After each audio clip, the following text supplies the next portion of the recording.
全军出击！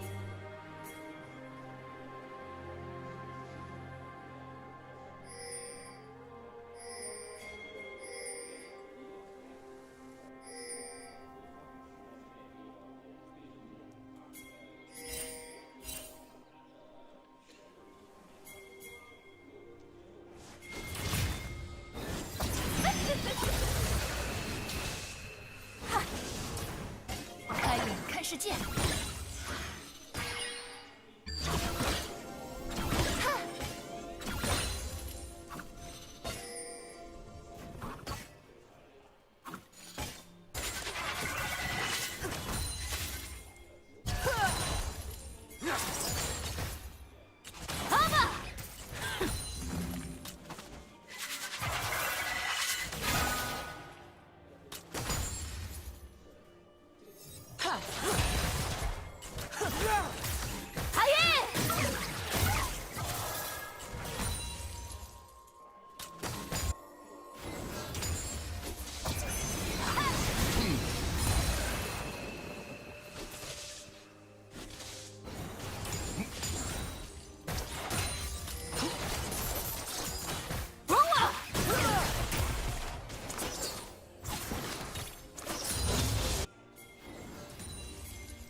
待时。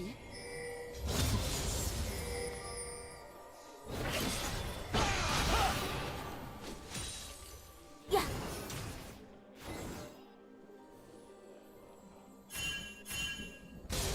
剑锋闪电！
扩张吧。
完美。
塔殿层即将脱落。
河然若水，传奇之源。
Huh? Huh?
Hello, hello, we're back, finally.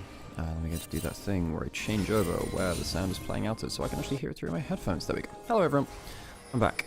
And let's talk about some League of Legends. So, interesting game by Tian so far. Say that, he's got Xiaohu on his back pocket. Forced the ult out of care. Soon's now into the play. Tian has to throw his pressing guard down early, but it doesn't help you when someone flashes inside it. Tian, a couple of awkward plays this game, and that'll rank among them. Hung as well. Notice him, of course, subbing back into the roster for Weibo, unexpectedly so. Seems like the internal atmosphere of Weibo has really been struggling recently. It's not been an easy time for Weiboites. Has to fleißig gelernt. Yeah. Xiaohu has flash, could get onto a Soon, would have to flash out early, and does, luckily. Also press the E to make sure, can't be targeted by the W. Care misses the charm flash after. Oh, that's a little bit rough. Xiaohu can now run back with the phase rush, get some damage down. Hung, does he get in range for the W? Yes, he does, and Xiaohu will finish that off. Care, Xiaohu both taking turns to not land their flash CC. Breathe walking forwards. Had Ghost, had Needlework, forces the flash out. Oh, Care. It's one of the reasons I don't like playing against Ryze very much, sorry. Always has that random bit of beef, that random bit of move speed to run back at you. Has the improved Mercury treads there too, the chain lace crushes, the extra bit of resist to. I know that Ari's technically meant to be fine into Ryze, it's just always been a bogey matchup for me. I've never liked the matchup.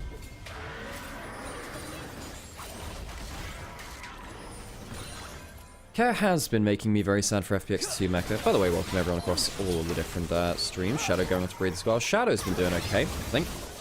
Listen to Breathe. Knockout comes through. Doesn't have a W anymore.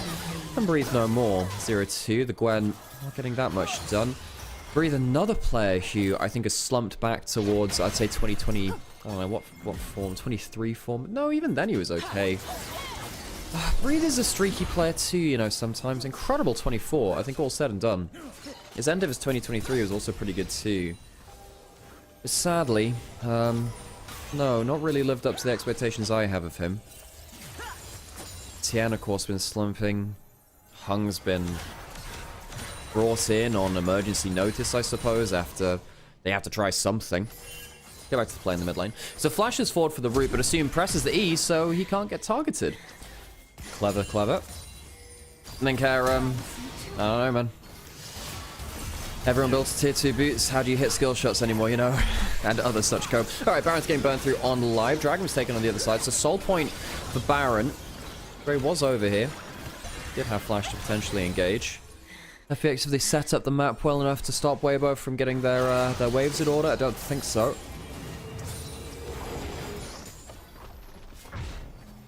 Thank you for the resub, by the way, Katari. It does make a difference. I say that a lot. I feel like that's my go-to sub thing right now, but it does make a difference. So, FPX looking to push out some waves. Breathe looking to catch top wave, push that back out. No objectives now. And as LS has been saying recently, we have the 5 minutes of doom. Not every LPL team is great at playing in the 5-minute window between dragons. Not everyone is. Some of them are. Seems like anyone's legend are. Top esports typically are. Well, they actually play more under objectives too. TL just lost their Honda sponsorship. Are you kidding me? That was huge for them, wasn't it? Like being a title sponsor and all.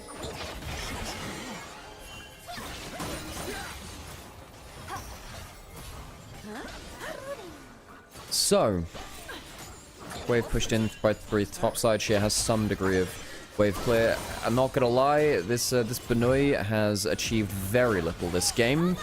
Not quite sure that was Hung. Doesn't even blow any meaningful skills with that ult and the W. Care takes an inner turret, so be inner for inner. Spread across multiple members for Weibo. Solo gold for Care, trying to recoup some of that gold. Should be able to back, get death cap. Will be an inhib turret going down at the same time. Does Care go for any kind of reset play? Jesus Christ, she nearly dies. Between worlds blown.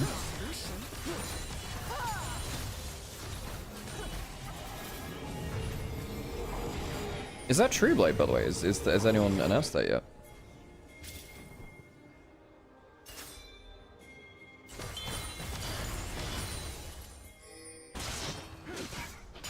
Tiente top scuttle. Nice bit of gold. Nice bit of wave, not wave clear, vision clearing.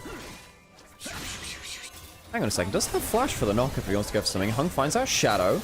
He's alone on the side. Doesn't have the E now. She's caught out a little too far. Looking for something creative. Instead goes down. Sheer on the top side. Trying to control some waves. This is 2.5 minutes before Dragons. It's not the worst thing ever, I suppose.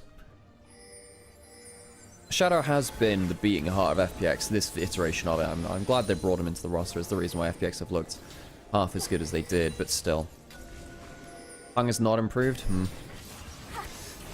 Yeah, I don't know. I mean, do you just bring in Hung for some kind of shot calling or atmosphere reason? Hard to tell, right? He was playing very poorly before this, so it's quite hard to tell. Inhib goes down. Sheer pushed in through that top side, gets a wave, but this is, yeah, not looking that pretty for FPX. Breathe pushing the bot side now with the last of the Baron buff. 4k Baron power play.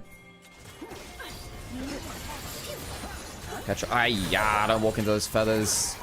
3-4 item, max QE side does a lot of damage. It's really nasty poke. Dragon in 2 minutes, Weibo pushing across the whole map. FPX don't have any vision. They're losing their camps. They're losing the blue buff. Weibo, this has been a good Baron power play. I like how they've done this.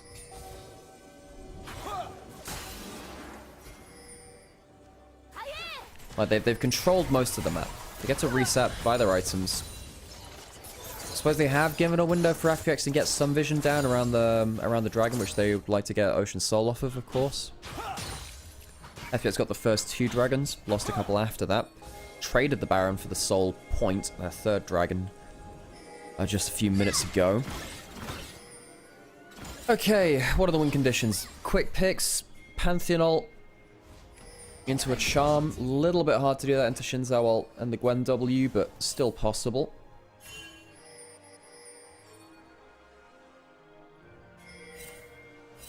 Shadow doesn't have great follow-up here. Is he going to spot out Breathe? No, I don't think he will, actually. I don't think he spots him heading over that wall, though. Should know he's in the area, of course. They just saw him on the wave. Dragon up in under a minute. FPX choosing... I mean, are they choosing to give Dragon to do something else? What is that else if they do so? I'm going for a long create... Hang on a second. He's gone right behind it. Realm Walk coming in. Does Hung want to go for the big play? Maybe he does. Oh, God, Hung! Oh, God! What was that? My dude, you've just been given a lifeline to rectify the wrongs of whatever the hell happened before you went. My dude. My eyes. My eyes. What was that? Well, no summon is blown from either a Siyamojue or Quet Care, rather. Jesus. So now it's going to be Dragon for Tower. FPX really content to trade the map.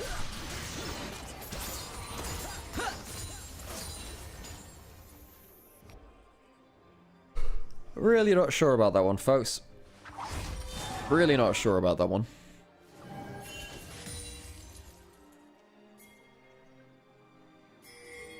Okay, still 5,000 gold lead towards Weibo. A lot of that coming from the Baron buff now. They did have gold leads before in the game. FPX are entirely on vision.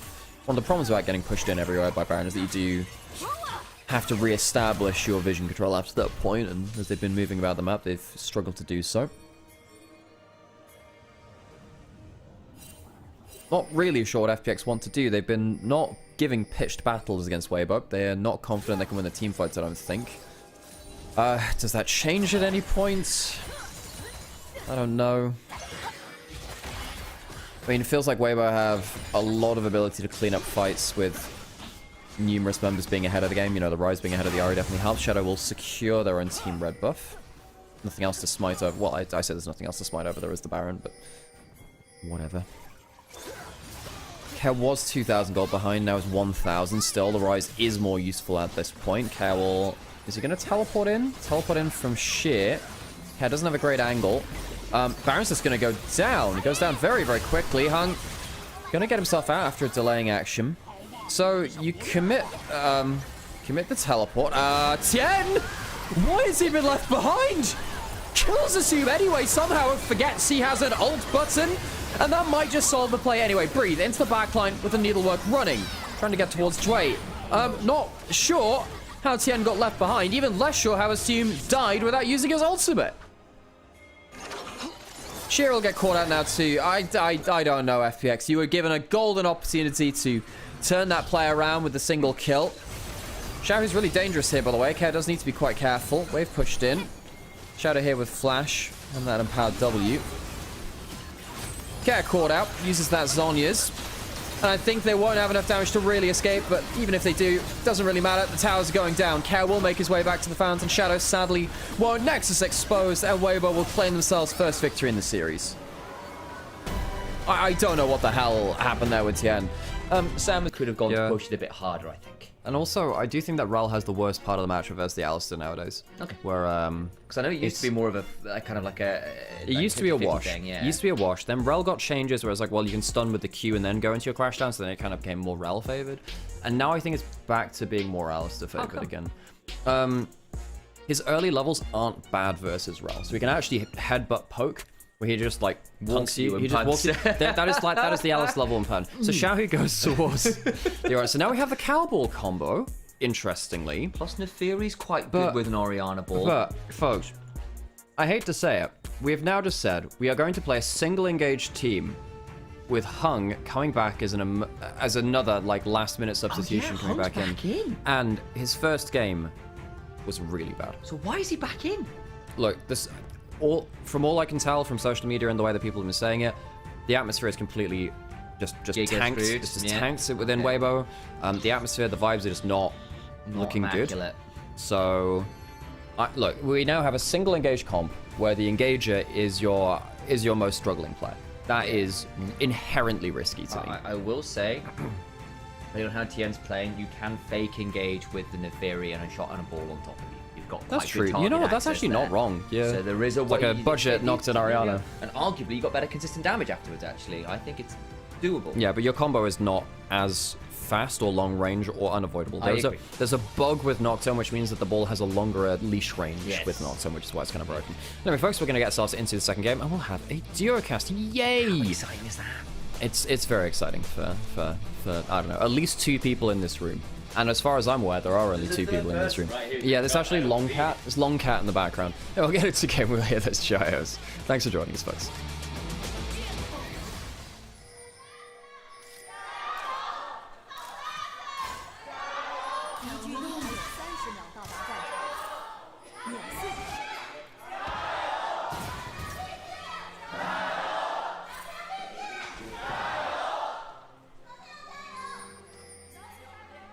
Well, there you have it.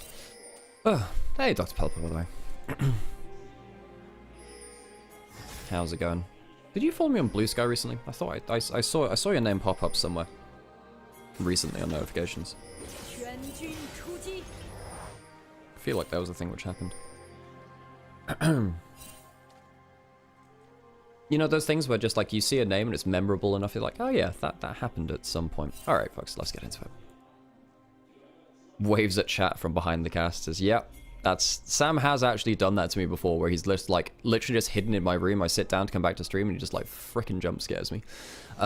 Okay, so I really like this part of FPX composition. I think this top side is really good. I like them a lot. You have the best frontliner in the game in Sion, and this mid-jungle TV2 is absolutely nasty as well. I should probably be using arrows instead. The crashdown misses. Jway, good double up coming back from Light as well. I like that. However, you know, these two, I don't see how they slot into the game as easily later. Rel's fine, but I really feel like you could have busted open the Alistar 4th pick. As soon as you saw the Alistar and the MF locked in as your bot lane, I feel like you can play to really hurt the Alistar, the MF and the Alistar, and I guess they kind of are with the early levels. The early levels are going well. Light taking a little too much damage, trades the Ignite for the cleanse. Need Shadow to overperform to win this game? Well, if there's anyone to do it, has been Shadow on Lilia before, and they've just played. This is their 700th game in the LPL. World champion roster, of course. Not roster, but organization. Been around for a decent long while now. Not as old as some of our other organizations. Just saying, by the way, Sam, that this is the 700th game for FPX in the LPL. Oh, wow. There you go. So, fun little milestone, that. I'm going to keep the headphones on until you're done eating, I think, maybe. Absolutely fine. Please do so. Obviously, I feel like we've got two teams with match scorelines, yes, but I think on quite different trajectories for me as well. So we just chatted about Weibo Gaming and the rumors of internal strife and misalignment and swapping supports and all the rest. On the other side, FPX, a team that were kind of lucky at one point to make it into Group Ascent, but the trajectory has been really good. The addition of Shadow has been really solid for the squad. He's really for sure given them some structure, some direction. He's not always perfect. He's a very, very aggressive He's the player, leadership that they needed, though. but he is exactly that leadership they need. And when he does get fed, he does smurf. Tien, no. I think potential angle on the carry. Unbound his soul. The Eviscerate just shy of the Dark and Daggers. Go wide twice. Me too. Just forcing Care to be respectful there. Care doing a bit of a whistle-stop tour of some of his favorite picks. Shadow doesn't spot the ward there. Now, he knows that the enemy bot lane sees him because he hit the goddamn plant to them, so they know that. Do they go for a big flash play? Light has no cleanse, and that might be a problem. Hung gets that double CC, and that means that Jway will go down in the dive. Can they get the kill back? Yes, they do, but both AD carries do go down in the trade. 2 for 1. With both kills going to the MF. That is disaster for FPX. Really heads up flash from Light to get in range to get that last auto, avoid so much of the damage, and that is not a well-executed dive. Let's make no bones about that one. Do you like how we just switched roles there for a second, by the Good way? work, can I? Yeah. I'm getting much more used to doing play-by-play, actually. The thing is, it can really hurt in some ways, because then sometimes I forget to stop yapping. Yeah. However, what it means is that... I don't always trust me, Sam. That's the problem. However, there are some other cases where you're like, oh yeah, I should have done that one. So, Make It Rain gets some kill participation from Light onto everyone involved. Flashes for the double up there. Dre not able to get the follow-up to his initial damage because Hung CC'd everyone else away from us. There's one person getting the CC taking over, but the follow-up isn't there. That's actually one of the best ways to play out dives, is to just split up the damage so it's not all happening at once. Make sure that time to kill extends. More turret shots, more time. All these things are fantastic. So, Weibo Gaming now in a potentially very good spot here. I think if you were looking at a bright spot on Weibo Gaming, and all puns intended, it probably has been Light across the last year or so. Been pretty consistent in general. Now set up for success here with the 2 kills. The problem is, look at that CS discrepancy because of the reset he had to go through. It's 47 CS to 17. Okay, yeah, no, that is actually, that's actually huge. Now, I was thinking, well, you know, the 2 kills, that's disaster. Losing that much CS, well, that puts things in perspective, doesn't it? I mean, Corki still got the kill on the other side, so it's not like it's 2 kills to none. The cull put in for Light. I mean, he's keeping Light in touching distance in a way he might have been out of this game. Yeah, that's true. Tien now walking down, does get spotted out by Jway, has to flash away immediately. So, flash down for the Doge. Ignite used by Jway again. Used it twice now in 6 minutes. That's a good support. Ignite on cooldown, hell yeah, let's go. And Dragon goes over to side of FPX. Grub's not yet spawned, of course. That's Psyonot going back to reset the wave. You can see the cuts are coming really hard here. No vision in the river, face checks and forced to flash away, you know. can't be doing all those cuts from Doge. It just makes life so much harder for him. Or for Nymaera. Yeah, it's just not really that efficient, is it? No, it's not. No, it's not. No. There's just something about the efficiency of this organizing body. We'll call it government for short. That's a great thing. It's not very efficient, is it? We'll see. Lies on to Shahu. Doesn't have level 6 just yet. Shockwave in. Hung does have flash and ignites. Shadow forced to flash back away, was looking for an angle himself, but with multiple coming to the end, got level 6 available, not quite in range for the Hound's Pursuit. The flash away from Care keeps him out to safety. Bowling ball just wide, but a plate picked up in mid lane nonetheless. Weibo Gaming, not a bad start to this game, considering how it could have gone after everything else. Gotta say as well, Xiaohu, not the first time in this split where we've seen him have a good Aura. Hang on a second, there's some roams up River Dway. You were spotted there, my friend. You don't have flash, that could be a problem. Make it rain. Doesn't slow him, but was trying to spot out extra vision. Doesn't get the crash down cancel. Dway gets that. It was nicely played. And there's the Hound's Pursuit after Dway gets broken in half there. Well done from Weibo. That's the feat of martial mastery towards them. Just a turret of some objectives to pick up. So what Dway was trying to do, stun the Alistar, jump over him. Gets the stun, but the Pulverize was sort of buffered because you can press it, get stunned, and the animation will go through, much like you would do with your Res Release or blah, blah, blah. And he manages to stop the crash down anyway. So Dway goes down for his second death of the game. We did say that Weibo weren't as fond of their composition.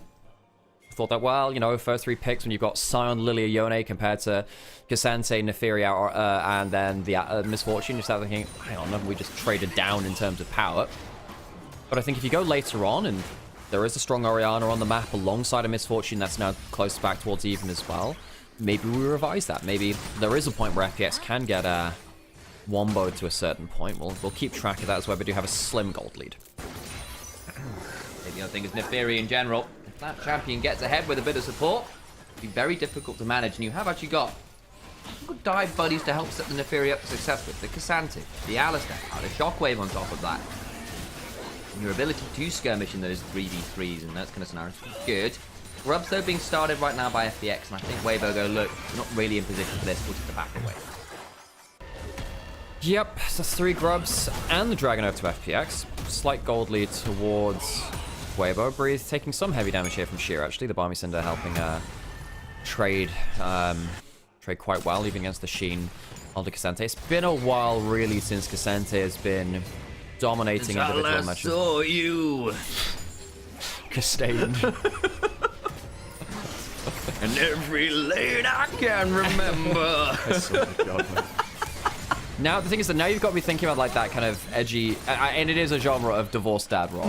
Now, the thing is, I love that genre. I am a huge Breaking Benjamin fan. I'm a huge, Stain. I like this song, blah, blah, blah. Now I just need, instead of Breaking Benjamins, I will not bow. I will not yield for Cassante. Fantastic. You can put it front top of the audio interface. It'll advance up there. If you're not using it. Don't worry about what I'm putting down anyway, guys. You can't see Sam's got a finished bowl of food. Which I did. It was very nice. It was the remains of some fantastic spag. Bequeathed to the spag. I've eaten the spag. We had so much spaghetti yesterday. There was a lot of We spaghetti. took some extra and then took the remaining back in a takeaway box. Well, really, it was a takeaway bag. They kind of just... Yeah, they didn't actually have takeaway boxes. It was quite... I was like, guys, we need to run home because the spaghetti will soak through the bag. This is, it's like pocket spaghetti, you know? Yeah, as opposed to pocket dirt, of course. Of course, you know, one of nature's great fundamental equalizers, yeah. Of its great fundamental builders. Shahu doing well in the individual match, as we said before. He said it's not the first time where we've seen him do well in the early game. In fact, actually, he's very good at the Orianna-Yone matchup. Maybe I should update my expectations for him with that in mind. He has destroyed Yones individually on Orianna before. I feel like we need a team with Xiao Hao and Xiao Hu on at the same time. And then we need a Xiao Wei, a Xiao Wen. Sam, we did have... Xiao Wen. I know we did. We did have Xiao Hu and Xiao Hao on the same team. It was Weibo last spring. Exactly. And I wanted a Xiao Wei, a Xiao Wen, and a Xiao Wei.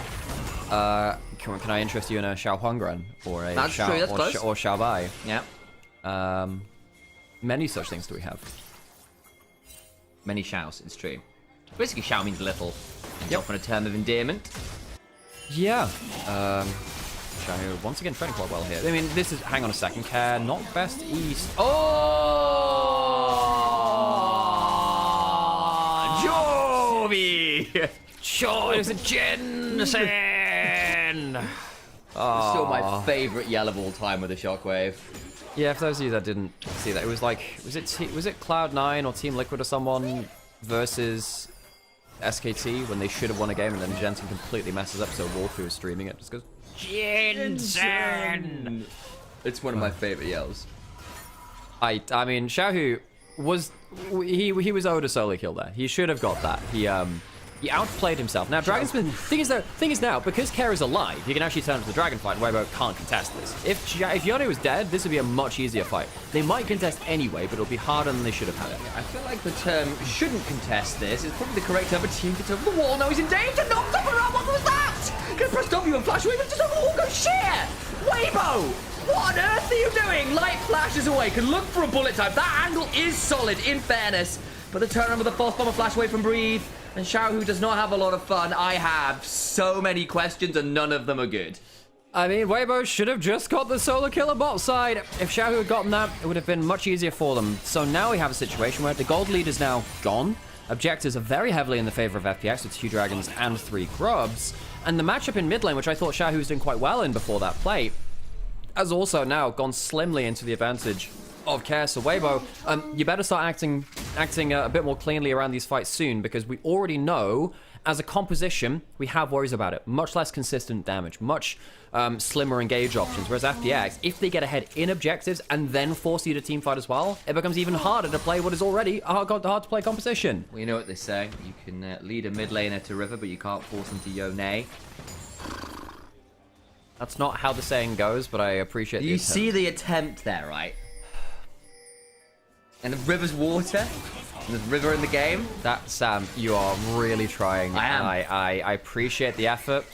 You know, in this company, you know, motivation and improvement team. What? No, wait, what was that? I've just completely gone. Was it X-Pack's mum? Yeah, it was. It was really bad. Light. Assume, all having fun times here. TM's walking and autoing, by the way, and the Dark and Daggers do a lot of work. In comes Dway. A little late, the dogs die, and Tien goes, well, my work here is done. See you, nerds. Tien didn't even need to ult. He walked at him, He just walked at him. Assume flashes and dies to the bleed anyway, uses his barrier before that. Assume that he's had a couple of big mistakes now. Between this game and the last. The last game ended with Tien 1v5 killing Assume, despite him having ultimate. Flash of the wall. Care has flash. We'll use it. Not sure it'll help. And as the Pulverize can't get across the full model of the Alice, who's tanking the turret, Shockwave donates the kill. Nice combo there from Weibo. So, Hung, good play this time. Alistair, one of his more confident picks, and hopefully that can allow him a better performance than the last game on the Rakan, which, you know, I also considered a comfort pick, but hey, let's not dwell on that too long. He hung out to dry. He hung himself out today, Sam. Yeah. Yeah, it was not the best game I've ever seen.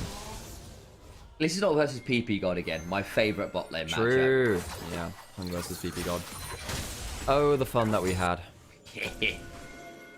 You know, there was a guy called Penis as well? Yes, P-I-N-U-S. Yes. That was actually a name of a player within League of Legends. I can't remember where they played, but they did play. It's just like, you just have to sit there and raise an eyebrow, don't you? Can we compare IG, Weibo, JDG with a Chameleon? I think that 2 of those are... look, I'm not going to say they're all they're not inconsistent. However, one of these pales in comparison to the other. Very much. No, like, Weibo is by far the most inconsistent team within the LPL. I don't know what to make of this team. Weibo, consistently inconsistent. For the last 2 years, this team has kept coin flipping games. They've coin flipped their way to a Worlds final in 2023. They got to Worlds again in 2024. Now, Weibo briefly had a period of stability in split 1 of this year, actually, where I thought they were a little more consistent. I think maybe towards the end of last year with Tarzan as well. Maybe you could question that again. But realistically, Weibo are our version of KT Rolster or Fnatic or any of these great inconsistent teams. I think that's fair. We've got Herald coming up, but I don't think we're getting that much of a contest quite yet. Though the moment I say that, here comes the teleport and Tien is walking over. So hold your breath and ready for some violence as Tien going to look and try and steal that right there in time. Fight after a potential Tien hit by that swell seed, though. I mean, it's not the easiest. It does force FPX to back awkwardly towards the mid-tier 1. So by pushing up that hard into the river, they can look at this turret. She gets head-butted away from that decimating smash, and so it doesn't get to cue the wave. Nice pick up for the turret there by Weibo, which I believe also earns them the feats of strength. It's a very interesting comments to chat about. Crisp used to be called Penis. Yeah. So that's a player name of all time. We have a world champion who used to have that nickname. Rusty used to be Rusty Ballbags, and Atlas used to be Slappy Baggins. Are you kidding me? Yeah. What? Obviously, Dracos used to be Tifa. Yeah, no, well, no. Medic used to be Soma. I know those two. Sona, not Soma. Soma is a... Yeah, I thought for reason I thought it was Soma. No, it's Sona. It's in, like, the champion Sona. I thought it was Soma as in the drug. No. From Brave New World. No. Nope. Breathe, now kept alone under turret, 1v3. Quite tanky, I'm actually not sure He's you level kill 11 with Flash. Yeah, no, the thing is that you will be able to kill the turret and ignore him, though, potentially. Trying to clear the wave and keep it out from under the turret is the idea. Hung's coming on over there. There's the Herald all out on the Gorky. Nice angle, bring it to the headbutt over the wall.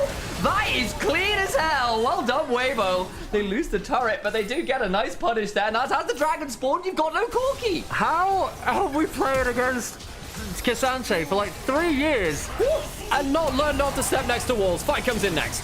Go for the Magnet Storm combo. And do you mind turn this one around? Not bad for not having a Corki. The Soul gets rebound. Shadow finds a good set of Qs and will continue to make sure the Blooms are dancing. Shadow gonna get run down by the command attack protect. That means the jungler's still dead. Care at about 20% HP as TN continues to eviscerate forwards. Dway being forced to bleed. Doesn't quite get tagged by the second one. When's the next eviscerate up? There it is on the auto. Gets over the wall, but Care's now in danger. Split off from the support. Sheer's still there. But as we know, Sheer Colt's only a 40% success rate. And he does not get any value here. Weibo Gaming have to fight for it, but they get the dragon. 30% success rate. That's the dragon started up by Weibo. Sorry about that. It's not the one-hit KO, which FPX were looking for. As instead now, the gold lead becomes a bit more of a larger fissure between the two. The initial plan was kill Breathe under turret, but for some reason we've not learned that you don't stand next to walls against Cassandre after playing against him for 2-3 years. This is not acceptable. You do not position like that against the Cassandre. He gets pulled out into the rest of the team. What tried to happen after this point from FPX, what they tried to do was, okay, Light is not here. They spot him back on the wave. We can take a fight. No AD carry to no AD carry, because Light's out of position. Even if he was, he doesn't have himself bullet time. Surely we can make a big play out of this. And they very nearly do. However, they go a little bit too far, and I think particularly this point, once that Swell Seed lands, that's when it fails. Because if Shadow hits that Swell Seed, the Q, he does actually kill, Shadow does kill Shadow there, but can't quite get the skill shot accuracy. And credit to Xiaohu there for hitting some really important skill shots and getting the autos out. He's gone for the Ludens build. Thank you. Giving us some actual burst here. He knows what his role is, and he's got a lot of people to get the ball into play. So when it does, it needs to hit hard. Realistically, everyone but the Scion is a fair target. You've got enough anti-tank elsewhere. You don't need to do that as the Oriana this game. For sure, and I think that just having that value of just removing a carry with the burstier build is very, very important. Tian getting some damage. Well, he misses the Q there, so won't get that much down. But doesn't have the Black Cleaver yet to be a true threat towards the Cassandre. Xiaohu getting the solo turret gold now on the side here too, which will help go towards what is that a Storm Surge second actually? I think it might be. It might also be a Shadow Flame. No, it doesn't build out of the Aether Wisp. Oh, the Aether Wisp. In that case, it probably is a Storm Surge. Yes, it is that Storm Surge coming through. Which I said because I don't expect to see that as much now. There were some big itemization changes coming through recently with the 0.10 patch, where we had stuff like the Leandries and the Rod of Ages nerfed. However, Malignant's got more AP to it. Yeah, a couple of items were... The more bursty ones were increased, actually. Just because a lot of the actual bursty items for AP were not that great. They went.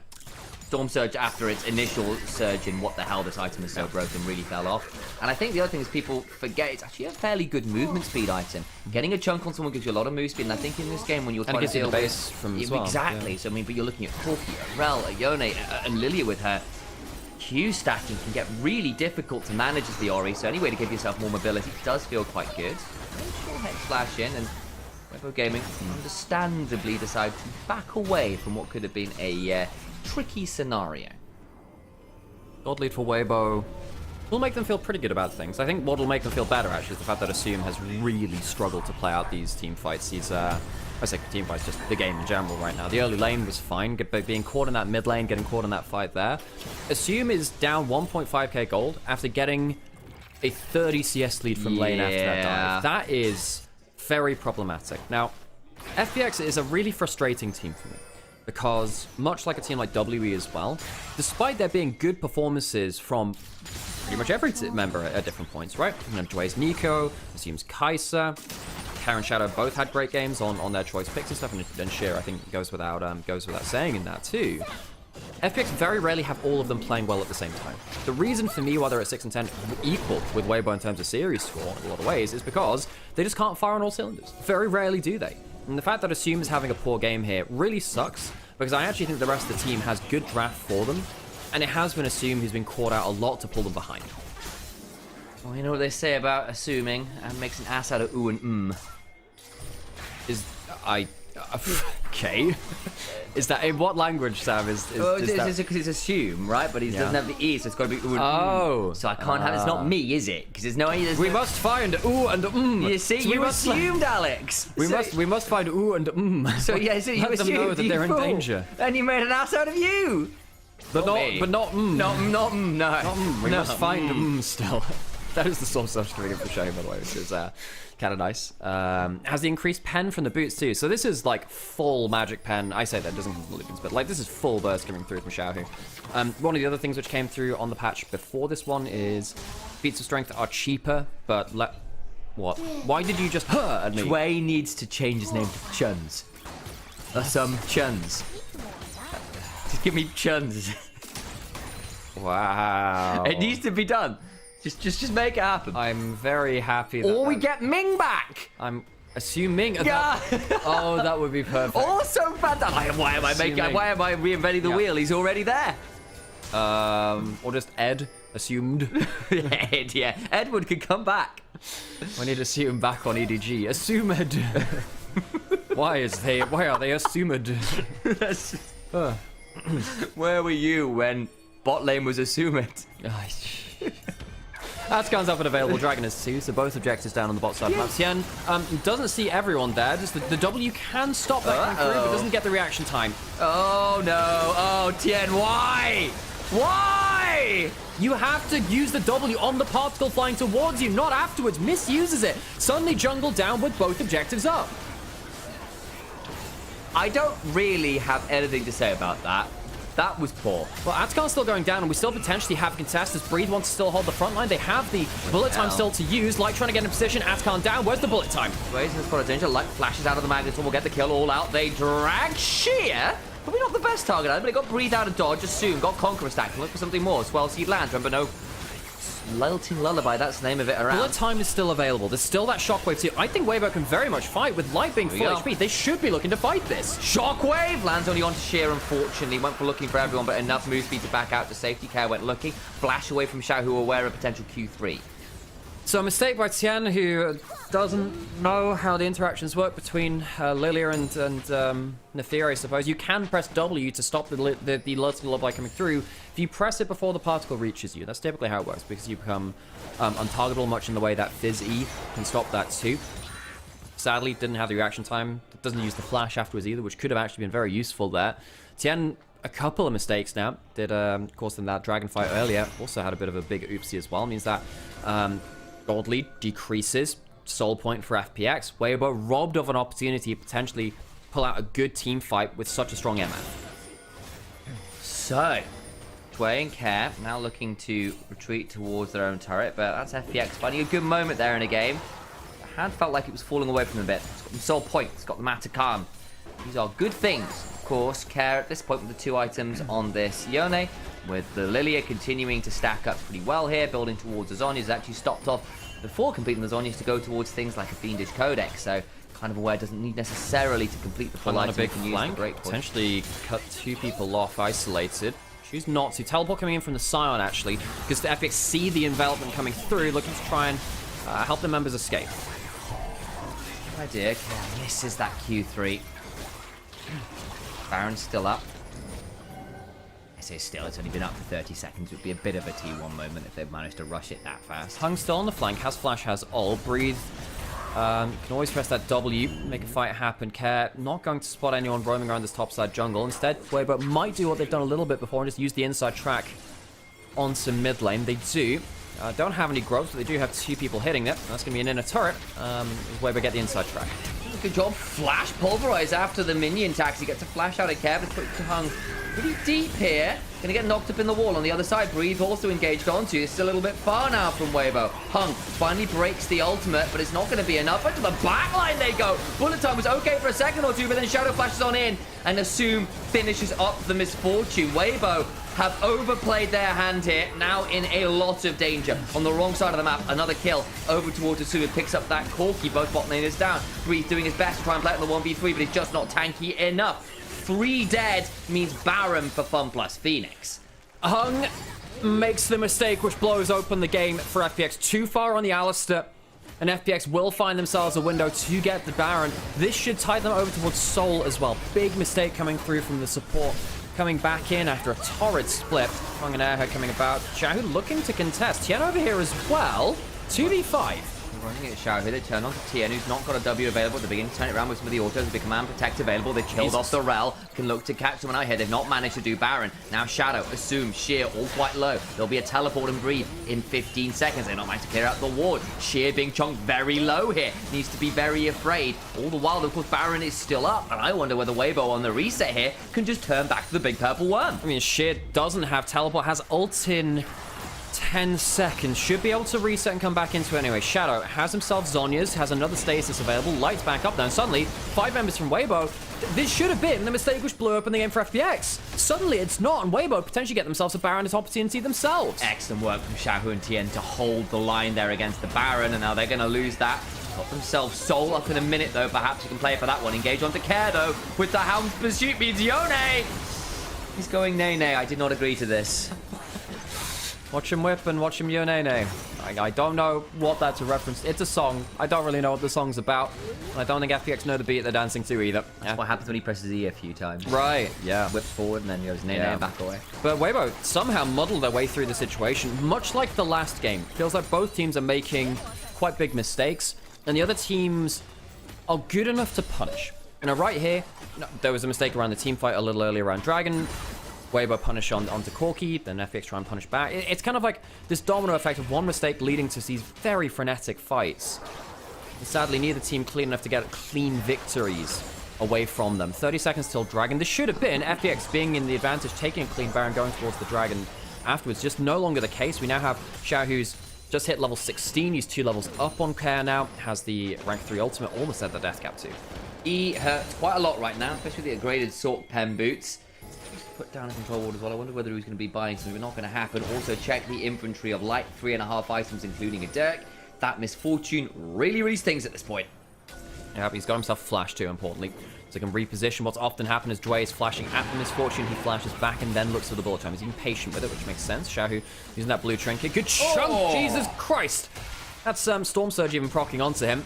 Shadow around the flank. Will be spotted out potentially by the wards further up. Breathe taking a little bit of damage. We have the Dragon leashed.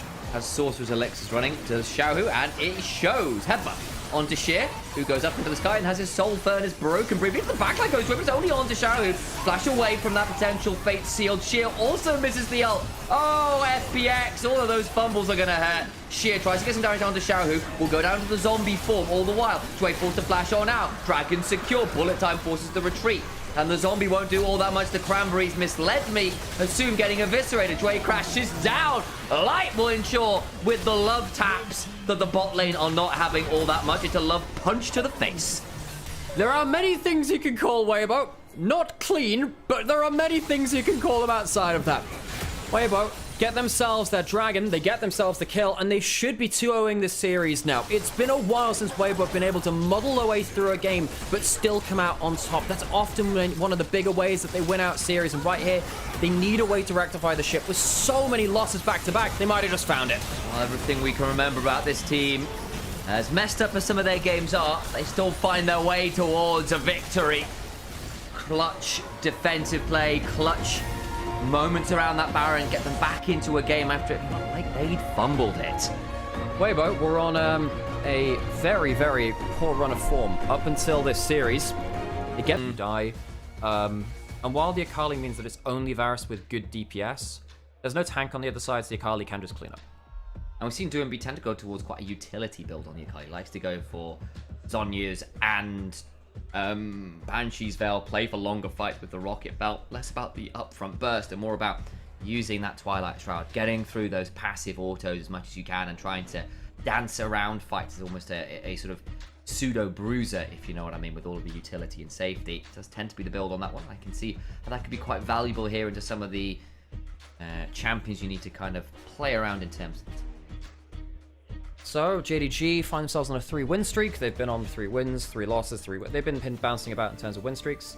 And after beating BLG, they'll feel particularly happy about this one. NIP, they're on a 3-loss streak, despite having some good games spattered in amongst that. They got 2-0'd by, it was TT who ended up having that loss streak of 8.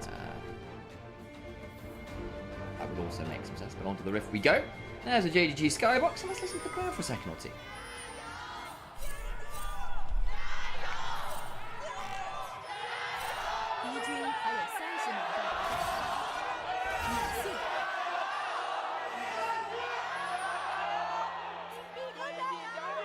I think we have both sides trying to do their gyros at once there. That was a cacophony of people yelling. Might be a bit different because NIP often play at home and sometimes it's their home team cheers first, or JDG on blue side. Typically it's blue side teams cheer first, but yeah. Interesting. Definitely a cacophony was the term I used, and I stand by it.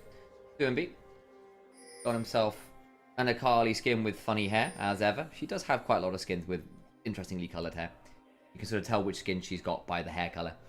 Her most obvious trait, towards the bot lane we go, Pays and Missing. Both taking a little bit of damage from somewhere. And found themselves into lane there, looking to catch Leave or PP got out. Worth noting, Leave gone towards the Hail of Blades here, so may well be going towards the poke variant of that. Early hook there from Missing, and the staggering blows after. Slightly better trade there for JDG. Question in chat, JDG by winning this basically lock top 4. Yes, I believe they do lock top 4. If they win this series, I believe that the lowest they can finish is 4th, because IG can't overcome their game score. They would be able to match them on 11 wins of series, even if they lost the one after that. But even if they lost all the remaining games after taking a series win here, they would be able to finish top. They would not be able to finish below top 4. Certainly something to keep our eyes on, make no mistake about it, is into the jungle we go. Not quite in time to fight over blue buff, but Aki now potentially in danger here, having smote. Smited? Smote? I never do actually know what the conjugation of that is. Shun backs away towards his turret. Shun does have the smite though. Importantly, Aki has his comeback off cooldown now, but we're missing.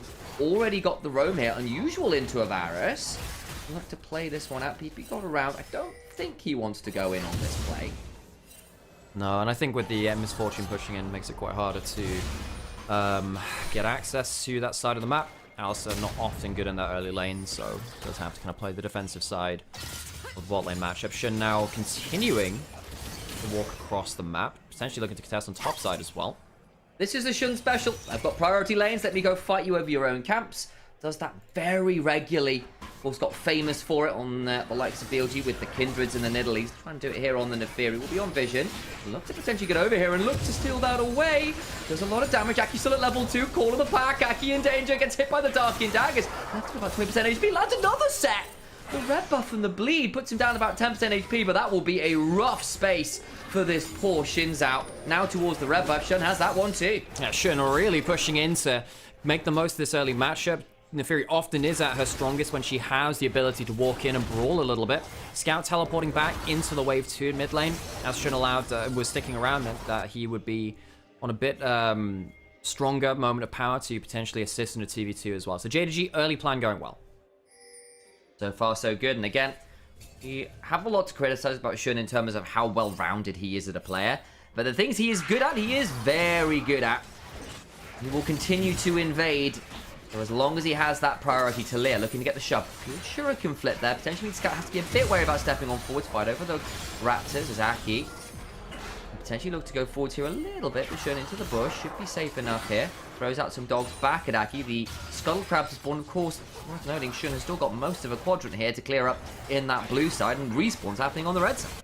Didn't really get as many smites as he would have liked in terms of like the contest which he had. If he smote away that Wrapped camp as well. Would have been a very, very big jungle lead. And Aki will still get our bonus or access to the bot side camps. It's not going to be double scuttle. No, it's not. I think, understandably, Neferi resets for the pickaxe, comes back out onto the Ripple and wants to clear back towards topside to make sure that Aki doesn't get a free invade in as nice little gank topside as Leave turns up, lands the flash Q. Busy looking at the mini-map, and then Leave pops up and lands a good Q and Hail of Arrows. Oh, it just gets absolutely blasted. Leave rotating away from the bot lane, which they were being pushed in by. Has gone for the Hail of Blades and is going towards a poke build later on. Stopped off for that cult. Wants to escape that early game a little bit and comes away with a kill too. That's really nice given how lane dominant typically the bot lane matchup is. And against Hayes, who has been on very good form recently. Getting ahead of him. Very important on a player versus player matchup. Problematic for the side of Arla, who burned the flash there as well. Caught out a little bit. That lane probably wasn't expecting. I think solo kill sticking in lane kind of give him a false sense of security. Thought it would be the reset back towards bot side from the Varus, and it did not happen. They didn't have the information to make that call.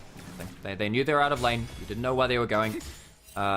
If you're losing lane on one side of the map, you can just switch away from it, and that's exactly what NIP have done. You don't do it for grubs anymore, as much anyway. You still can do to an extent. You do it to circumvent difficult lanes. As you can see, Sion now going towards bot side. Arla still on this top side of the map, so it is going to be 2v2, but the Rumble's part of the 2 for JDG. Arla building up that heat, and he's close to level 6. You have to imagine. Look at that experience bar. Get it off 1 or 2 more minions. I wonder whether he'd stick in that bush and try and catch out Leave and PP God, but doesn't. Just back out, clear out some of these minions. Understandable. Once that cannon in particular has the Electro half, it succeeds. Now look to potentially equalize someone here, but is not willing to do some quick maths on screen. Should be fine because he's not at threat of being dove or anything like that. You can just farm out with those E's. Also doesn't want to get frozen out on the next wave, I'd imagine. So the wave where it is right now, probably best part to where it could be. Indeed. Getting hooked, or rather stunned in that mid lane. And the wave gets pushed in the top side. Grubs, not quite spawned for a minute or so on those. Worth noting the dragon is up. Does look like NIP are perusing their potential worm-taking options. Lizard slaying on the target here for Aki. Is he on the Dragon Slayer Shinzao skin? That would be quite appropriate. Didn't see, actually. Maybe a wyvern, not a worm as well. Do worms have wings? A lot of the time they don't. They definitely don't have limbs. Would you still love me if I was a worm? What buffs do you give? Yeah, it's... undying love and affection. That doesn't seem like a very draconic thing. It's not, it's a worm. It's like... What now? We just had the conversation. It's like if the Care Bear factory had build your own dragon instead. Well, they did do that for Charizard, I guess. Or like, they did it for Charmander. Like, imagine, did they do How to Train Your Dragon? I could see them doing that one too. Yeah, but the problem with that, Sam, is that people forget that it was a book before a movie, and the book is better than the movie. So, and now what they're doing is they're making a live-action movie, which is just a reshoot of the animated one. Yeah. So not only is it like a watered-down version of the book, it's now a watered-down version of the animated movie, which is a watered-down version of the book. I will say I like the animated movie. It's not bad. It's not bad. However, the books were really good as kid stories. If you like good kid stories, like it's an excellent kid story. In terms of good life morals and accepting differences between people. The fun fact is Toothless isn't the Uber dragon. Yeah, no, Toothless is not some badass, crazy black lightning bolt from the sky. It's just a common or Draudan dragon. Yeah. It's cool. Very, very cool. It's also the only dragon that can speak human, speak Norse. Yeah, cool in a different way. The main character doesn't know how to sword fight until he realizes he's left-handed. Yeah. And then he's actually the best sword fighter in all of Viking territories. That's actually a solid hook, but then PP God goes and says, no! Headbutts Misfortune, which I feel is quite egregious, really. But then in comes the Hound's Pursuit. How dare you headbutt my AD carry? Lee will put a barrier up. Oh, not quite a ring! The dog! Dog, no! Oh, JDG! So close, missing very nearly dies on the other side of it too. It was a good rotation through mid lane for Shun, but he does end up blowing his flash and his ult to not get anything. NIP get away with a little bit there at the end, but they are firing back well. Man, I feel like JDG are going to be very aggrieved they didn't get that kill there. If FaZe just kept walking a little bit with the strike, he has that with the ult. Had the flash too, could have flashed forward to get even more damage down, but I mean, you can see how tight the damage calculations are. And if you were to lose something like MS Flash, it would be really big. Yeah. Really big. So you don't expend those tools lightly. Both AD carries. Well, because light's in the last game, Alex. Yeah. In this one. So you can't, it wouldn't be light. No, you got me there. That's it. I mean, what can you say to that? Your logic is flawless. Yeah, I know. I get that a lot. And then people stop talking to me for a while. I don't really know why. I feel like I've been very, very upfront with my impeccable logic. I could just not reply to you there and just... Yeah, that exactly. You Leave you could have done. hanging. Yeah, I grant you that could have been. Well, I can't actually leave you hanging either because he was also in the last series. So we're running out of options. Can leave well alone though. That one we've got access to. Fight over the topside scuttle. Scout actually walled off the top there, trying to look for a topside fight. Smite fight potentially. Oh, missing in all caps there to potentially press Q on someone. But there is no A to go with that. It's not going to happen. Neither jungler had smite. That's why that was interesting. They were trying to wait for that to come back up. Aki will get that one. Reminder that Shim was very far ahead in the farm department. No wall to change the terrain this time. Going towards the Gromp as well. Trying to play for the Gromp. Aki a little bit there. Bad smite by comes on Aki. through, and that's a wonderful dredge line. Aki now forced to ult, ignited as well. PP guard goes forwards and is now left in a tricky position. But just hit level 6, that's great timing. The will becomes unbreakable. 2B into the backside. Can just blow up missing here. Finds his moment. We'll have an R2 go further forward. Scout now in danger. Flash over the seismic shove into the shuriken flip. Will not go back on forward. The bullet time forces a flash out of PP god, and the teleport come flying on through. The Hound's pursuit onto leave. Remember, doesn't have the ult working. Oh, looking for the equalizer. Splits off the carries. 2B leave now in danger. The eviscerate forward. Shuriken flip lands. 2B potentially finding an angle, but there's the Hound's pursuit, and 2B is too little, too far, and too deep. And why did Solo Kill not teleport at the end there? Wants to get this alone time on tower. Very surprised they give up 2 kills, which I think was in a very avoidable position. Solo Kill chose to stay bot lane. He also had that global, chose not to use it. Sion in these early fights can be an absolute game changer. Mistake there, I think, strategically speaking, from NIP, who don't get that much out of the individual lane and bot side with Solo Kill with the alone time there. And they end up giving up 2 kills for it. Looked like a really good fight for NIP, and then the extraction just didn't work out. Arla got to TP in, and that equalizer, it's the parting of the red fire sea. So we go back to the replay here. This is actually after Aki miss-smites the Gromp too. Gets caught out by a hook, afterwards still had that flash. I think if you just immediately flash that, you'd probably feel a lot better. You still have early hours drop. That makes things a lot more playable. You see how NIP, they're just trying to buy themselves a little more time to get out of that choke point and not fight in the worst possible terrain. Doomby plays really well here. But this is the most important thing afterwards, right? You've now committed to the fight. Very, very heavily so. You see a teleport coming in. Of course, you know that because Sion's not, doesn't see him on the wave, right? And the Sion chooses not to come through the teleport either. I really feel like there was an opportunity here to teleport onto that ward, be a bit more of a frontline, play around the Varus flash, and they choose not to. Well, what do you gain from not teleporting? Well, a little bit of alone time, 1 play on bot side. That's just not valuable here. The other side of it, you've now given 2 kills over to this Neferi, who's already been a bit of a menace, and Aki down 15 odd CS, 2 kills, that's going to hurt. Yes, the Akali is strong, and that is great news. You've got to the Ghostblade on leave. You'll be in a good point for this fight, but it's not as clean as it could have been. You've actually got the gold lead over to JDG, who are also here in this river, looking to contest. PP got on a ward, worth noting. Scout has his ult back up again too. Solo Kill teleported back to a lane at some point, so he can't join the fight. Solo farm. So no, Doomby comes back in, has that ultimate, has 2 kills. Doomby is very strong. Missing looking to body block here. Dragon secure, steps on forward with the Shuriken flip. And Missing got very little to do about that one. There's the R2 to secure the kill. A third one in the inventory of Doomby on the pick. I think he's looked most mechanically proficient on it, if I don't say anything else. Yeah, it's the most murderous astromech droid since Chopper. R2. Yeah, Boo that man. Look, I thought... What rank did you hit, by the way? What was your peak rank? Rank 1 in Arena. I was going to say D2, and it would have fit Oh, very well. that's great. Because then you would have had the R2-D2 Yeah, comment. I'm actually R2 rank 1. R2 rank 1.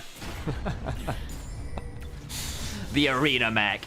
As soon as someone ints in solo queue, you turn into like a protocol droid. How many languages do you speak to flame your teammates? Oh, over 3 million. And then when you're losing, it's just in chat when you mess up the solo kill. Oh god, that's gonna be hard to translate through into. But we can find a way to make it work. Herald is now spawning. Hang on a second. PP God is actually behind enemy lines with ultimate. Does he want to stick around? Got some very good vision there. Guess he wants to recall for something else. Get himself the ward refresh. There was an opportunity for a play there from PP God, who had his ultimate available. He could have potentially waited a minute, tried to see if they could get a rotation up from leave to catch someone out of position. What does PP stand for, Alex? Power points, Pokemon points. Ah, of course, yeah. So he's just a god of using PP correctly. Yeah, you know, I see. problem is, if you, I don't know, I just watched so many Wolfie videos recently. Yeah. I actually just started on his 4.5-hour Perish Trap video, because he won Toronto Regionals with He it. did, yeah. Only player to ever win 10 Regionals. Only player to ever win an event with Perish Trap, and he has a 100% win rate with Perish Trap at That's tournaments. very silly. The guy, he's only played it 3 times, the Perish Trap thing, but the fact that he's made it work 3 times is ridiculous. Like, Should it work? it does if you're Wolfie. There was a really funny clip which went around with, like, there's an Italian player who's arguably the best in the world who runs into him at, like, one of the big tournaments, and he goes, "Oh, Wolfie. Oh no, Wolfie can perish." Wolfie can't perish. We need to say that when Shun goes in, if Neferi dies. Oh, it's fantastic. Like, he's such an aura farmer. PP God might need to pop his ultimates. Neferi can't perish. The timer ticks down. Aki wants to sing that song. Could look to maybe do that one. Knock up onto the Shinzao. The bullet time splits the red team. Leaves Aki well off to the side. Shinzao nearly did Shinzao things alongside Lee, but the blight stack's not quite enough. And what do you know? There's honey fruit waiting. They've already planted those berries before. It's Gen 3, folks. Very surprised NIP would choose to take that fight. PP God could have popped his ult and walked away. They choose to buy into that fight. And this is one of the issues with NIP. They see the slim angle, but they don't always have the execution to play through it. Conqueror now on Ala doing a lot of work with the one item hit, level 11 to level 11. There are reasons why Rumble is banned all the time. This champion is really busted in pretty much every matchup. So he's lost 2,000 health bar there, which kind of sucks for a Sion. Even with the Merc Dreads and the Hollow Radiance, by the way. He's not exactly shy on magic with this split point for him. 2MB. About to Teleport. get jumped on. Nice attempt at an escape, but there's a seismic shove. R2. Still a depth charge. Not going to be that He has bad flash. there. I think he's out. I think he's out. Nice escape. 2MB. That's really slick. With just the ultimate 2, not needing to use the flash, I think last split, Doomby, when he blocked in the Akali, I'm like, okay, buddy, that, like, we know you're out of champions now. He wasn't that great last split. This split, his Akali has been much more notable. Solo killing Knight, carrying games on this champion. It's not necessarily been, you know, what I would call his most famous champion across his career, but he's had some good results on it in this split compared to last. And it feels like his side lane's been really good. His laning early on has been very good to stay in touching distance of goal. CS out farming Talia's in certain matchups. That's good news. And he's picking his angles so well, especially into comp for normally. Like, you'd expect a Talia to be kind of tricky for the Akali, but he manages it very well in terms of calling out cooldowns that might otherwise mess you up. Doomby is the one with the trick room. Changes the speed of old Pokemon on the field, Sam. You know you can actually get fast enough to outpace trick room? As in, like, if you... yeah. This is like Gandhi, where you get him so happy he becomes murderously rageful. It's not by going into a negative integer or something like that. It is, however, basically you go beyond the envelope that it checks for. It has to be like into the thousands of speed points, but you can actually... It's not fast enough. Regieleki with enough boost can actually get fast enough to just ignore Trick Room, which is very funny. It's never going to be viable, but it's very funny. Okay, Dragon is up in 20 seconds. That one's more important. So pack a Fairy type and see if you can get some super effective damage on this one. NIP do have good poke coming through from the Varus. You don't necessarily want that to be onto the Misfortune, but if you hit onto people like Shun and missing that, it does have that. Wait, do you hear that bassline? No. Doom, doom, doom, doom, doom, doom. Oh, it's an ice type baby. Going into the dragon fight. That's wonderful, Sam. As Herald uses Brick Break on that tower, and the tower goes down. Some more poke to come through. JDG are getting good positioning off on this, though, and actually PP got getting hit by the Darkened Daggers on the other side. Making a bit more damage than you'd like. As we shove away, definitely not put on ice quite there. We have to pull that trigger a little bit fast. Weaver's more going to split people off. Missing flash and fall with the death charge. Leave caught on the other side. Lands a chains of corruption. That leaves the Nautilus in a tricky position. Now hit up in the face. Lands another dredge line. But they just can't follow up on the lead. Finally, the equalizer comes down. The bullet time is solid, but Shun's in danger. Gets the Eclipse Shield. And the bleed gets the Alistair. Leave now in danger. Barrier. Flash down. Doomby on a flank angle. Looking to make sure that JDG don't overchase. Arla keeps the Akali accountable, though, and it ends up being a 1-for-1, both supports falling. And importantly, Leave burns everything. But Leave somehow survives. That's a huge moment for the AD carry, I suppose, in the micro. But in terms of the, you know, the strategic value of that fight, JDG get themselves mid-turret. They get themselves the dragon as well. And those summoners on Leave are very, very important. So we'll see whether JDG can force after that. Solo Kill doesn't have ultimate to force a play. I'm surprised that Derby couldn't find a way into a fight that lasted that long. He'll be fine. He's Flash and Cleanse. The best you blow is one of those summoners. In fact, you just walk back at them. Yeah, he can be there, actually. Okay, yeah, that's fair. I was like, can you be there? I was like, yes, in fact, they can. Okay. Yeah, Pays loads up with a Bloodthirster. I'll be wherever I goddamn choose to be. Mundo fortune goes where it pleases. So, Scout gets a great shove over the wall onto Leave here. That is great playing through the Fog of War. And gets a very important cooldown away from him. We now get to play on the bot side in the picture-in-picture. We're just praising him. He's going to go down into that bot lane turret. 1 for none there. But back into the replay. Biggest thing which happens here is the fact that Derby can't get himself in to kind of reset the fight afterwards. It's a decent wombo coming on to Leave. I am very surprised that he ends up living through. I think the bullet time was just short. Must have been a pixel short, otherwise Leave would have died. Absolutely all the flash is being blown there by the side of N. I think it was enough to keep them alive. All the while in that picture-in-picture, we saw Scout stayed bot side and got punished for it. It's another kill onto Doomby, who's stacking up that Dark Seal. Picks up the full Zhonya's now as well. Utility truly online for Doomby. We know how he likes to build this champion. It is with a lot of those defensive tools, especially when he's into comps that might otherwise mess you up. Things like the Equalizer, the follow-up from the Neferi, Talia Minefield. We just go down the line. It feels like there's lots of ways to make the Akali's life quite tricky. There's that replay again in the picture-in-picture. It's a good dive. Not really much else to say about that one. Okay, NIP. Varus is vulnerable until summoners come back up. You do have a very fed Akali, which can survive on the weak side of the map quite well, and as you were calling out before, typically likes to go towards that kind of delaying annoyance build with stuff like the Zhonya's. He can, he spotted that. Gets caught out by that shove. Hang on a second, he gets hit the E hit. Anyway, blind hit. Oh, can look for all the kills. Oh my days, Doomby gets them all. Zhonya's not even required. Arlen now coming on up. Has the flash. Doomby, flash, shuriken flip. Trying to keep running away. Has the Zhonya's to work with. Won't be enough smooth speed. Courtesy of home guards and scrap shield to keep on top of the Akali. Derby blows the flash at the end of it. Maybe a little too much there, but he walks away with a 5th kill. There is a slight issue with this. Loses a lot of Dark Steel stacks, and some of that snowball does get removed. Bit of an issue there by Derby. Ala using the teleport, though. Needs the rumble on the bot side of the map. No answer towards the Atakan. He'll be trading an outer turret for the objective. Flash on both side laners and the teleport. Doomby can join with the teleport to match Scout here as well. I think this is Atakan. I think Doomby's done his work in a 1v2 effectively. JDG now coming up. They want to fight this. Yeah, Scout has teleport. He can back in. PP God does have the ultimate. Blows it too late, though. Half his HP's already gone. That will be a delaying rearguard death. In the TP in, that Scout turning up. Whereas Doomby hasn't blown the teleport. Happy to try and play this one out a little slower. Chain to corruption. Lands onto missing as Shun sidestepped it. Doesn't follow up that much for damage though. Caught onto this tier 1 top side though. JDG looks like they want to continue this play. Gonna throw the Hound's Pursuit out onto Leave, who split up from the team into the depth charge, and Shun gets a 5th.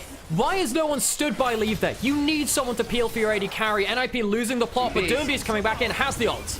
Back up and available. The Equalizer, the bullet time, the Weaver's Wall. But Doomby fights away to the backside, immediately blows up missing. Trying to get some more. Bouncing absolutely everywhere. It's buying a lot of time now. Solo kill gets shoved back. It's in the zombie form. Shun, still so scary. Doomby made it look flashy, but can't get more.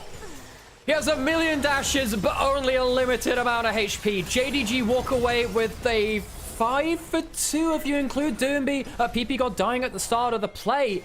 And JDG see the Atakan go down, but largely went out strategically. NIP, some fancy mechanics coming out of Derby, but it's not enough to beat the substance of JDG being in the right place on the map.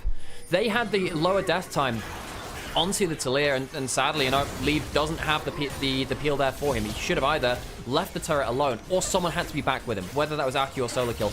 Both of your frontliners alive on the map at that point were at the turret. One of them had to be there by the Varus if you want to start fighting this. I think Aki and Solo Kill, they misjudged their positioning in regards to their carries. Double shove comes in from Scout, and that effectively ends the fight. Yes, it's flashy from Derby, but he doesn't have the damage to like one-shot a whole team.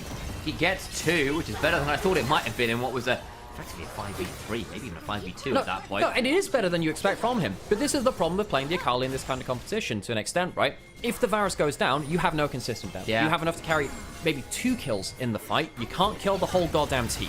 Especially with Aki being Solo kill behind there. Now there's an interesting angle. Gets the charge onto Arla. Into the queue. Gets onto the backline. Scout now in danger. The Twilight Shroud comes on down, playing it out slower. The other side though! Should have missing onto Aki, who's trying to flash away.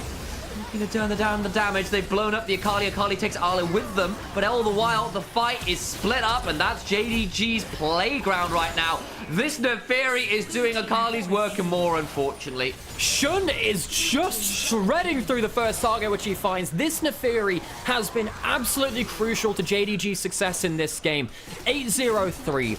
3 items on the Neferi, 4,000 gold ahead in the jungle, while we talk about the flashy mechanical player coming out of Derby, who also has 8 kills. He's trying. There is also an 8-kill Neferi on the other side. And it's not just the Neferi, is it? Look, the Rumble is scary. The Misfortunes at 2 items. You've got other damage sources which are proving problematic. On the other side, your Shinzao and your Varus are anemic. They aren't additional carries. It's the Akali or bust. And yes, the Akali is causing a lot of problems. It's just not enough to take out every threat. And this is my issue with how NIP are playing this game. They are playing as though Durnby can carry the fight 100%, and he's playing well, and he's getting kills. That's not realistically how you win the game. The way you win the game is by having the Varus carry. Once again, you're taking a fight without your Varus in position. Yeah, and it just feels like, once again, as you noted under that top tier 2, the Varus split off from a team not defended. They were looking very aggressive for the proactive play, and that's leaving people out to dry when you've got a Neferi that can kind of 1vx at this point. JDG, 7,000 gold lead, 2 dragons. They didn't get any of the grubs, but it doesn't feel like it's really that important at this point. And you just have to ask yourself, when is the next time Shun is going to find an angle? He's a player who I think has been very core to the success of JDG, also core to when they're failing too. And we have said that JDG, they've been on, I think they initially came in with a 3-win streak, went to a 3-loss streak, managed to stabilize again, went on another 3-loss streak. Shun has been key to, I think, all of those positives. Largely, they have been more positives than negatives. They are 10-6. JDG, for a team that didn't get to internationals at all last year, despite having the super team of, the Knight 369 super team of 2023 with Kanavi involved too, have needed that extra success again as an engage comes through from solo kill, but doesn't feel like it does much. Missing body blocks for his AD carry, throws out a depth charge onto Leave. Doomby looking for an angle, potentially onto Shun, who just hops over the wall. In comes the Weaver's wall. Now PP got split off. You can break my body, but you can never break my spirit. And he presses on.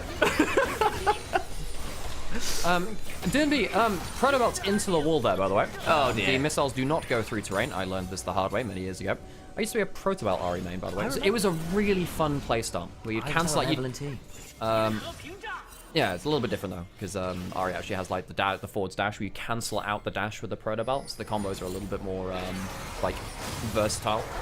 You can kind of like change the direction of your dash midway through. Anyway, that Baron's gonna get started. JDG forcing NIP back. They don't really have that much ability to approach this easily now, especially with solo kill taking so much damage. Being started as I now muse on the possibilities of the AP Lee Sim with a rocket belt. That would be for a question for another time. Doomby potentially looking for the angle. Aki into the head! Does not get the smite. Shun holds the nerve, but that should not have happened. The flip works out for JDG, but you can smell the burgers from here, folk. And we're on the other side of the damn ocean. Solo kill, in danger, equalizer, tags lead, bullet time. Will bring solo kill out as well. Looking to find the Hound's Pursuit after the Eviscerate. PP got in danger. Looking like it's deicide. In they go with the Hound's Pursuit. It's countered out because, of course, Leave is just dead. Doomby tries to get somebody, and Shuriken flips into an open grave. JDG bring NIP towards the Baron, and Shun Smikey, for once, very, very good. Shun, one of the key members to their felling of BLG. Absolutely the key member to the first game here versus NIP. Often the member who JDG live and die by. Shun carrying the team. 30 kills in 28 minutes. You love a bloodbath. And nearly half of them are on Shun's back. That Neferi was absolutely foul. Well, NIP, match win streak on the champion, 24 maybe. Thinking about it alongside the Kaiser, it's not a bad lane. Okay, versus the Renata does lock it in. And that's another engage piece for you. Good with the Vi as well.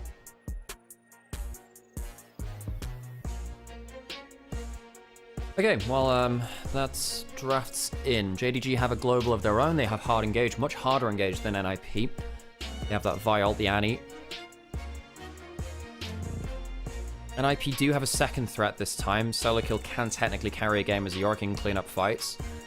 If the Tristana goes down, rough. Doomby on the Galio does tend to build a bit more damage. He goes towards some more Leandries and stuff in his kit rather than going towards something like the Hollow Radiance.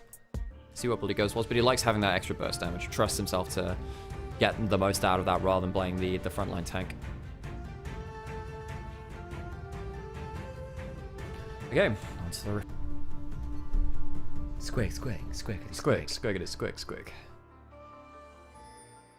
The Jing Dong Emperor's got new clothes. Are we getting Gyro Wars again? Can't leave that there, buddy.